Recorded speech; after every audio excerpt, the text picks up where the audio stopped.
రాహుల్ గాంధీ భారతీయ జనతా పార్టీని తీవ్ర స్థాయిలో విమర్శించుకుంటూ వచ్చారు.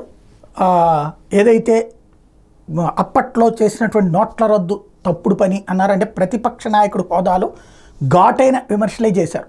విమర్శ చేసే హక్కు ఖచ్చితంగా ఉంటుంది ప్రతిపక్ష నాయకుడికి. అందులో విధానపరమైనటువంటి విమర్శల్లో తప్పే లేదు. ఏదైతే చేసుకొచ్చినటువంటి విమర్శల్లో ఒకటి నోట్ల రద్దు, అది ప్రభావం చూపెట్టింది ఆర్థిక వ్యవస్థ మీద. బట్ ఆ తర్వాత 2 సార్లు గెలిచింది భారతీయ జనతా పార్టీ, అది మిస్ అయ్యారు.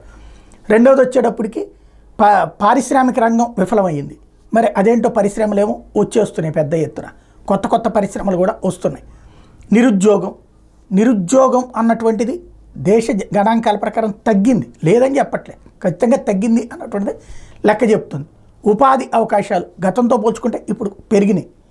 ఉపాధి అంటే ఉద్యోగం కాదు, ఉద్యోగం వేరు ఉపాధి వేరు, బట్ రెండు కూడా జీవన పోషణకి. సరే, అవన్నీ విమర్శించడం హక్కు, ఎవరు అధికారంలో ఉన్నా ప్రతిపక్షం విమర్శిస్తూనే ఉండాలి.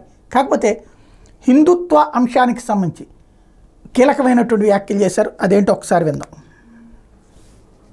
और जो लोग अपने आप को हिंदू कहते हैं वो 24 घंटा हिंसा हिंसा हिंसा, नफरत नफरत नफरत, असत्य सत्य असत्य। विषय बहुत गंभीर है। पूरे हिंदू समाज को हिंसक कहना ये गंभीर विषय है। ఇది సంగతి, అసలు విషయం. హిందూ అంశం అంటే భయపడిపోతున్నారు ప్రజలు అని మాట్లాడేటటువంటి స్టేజీ.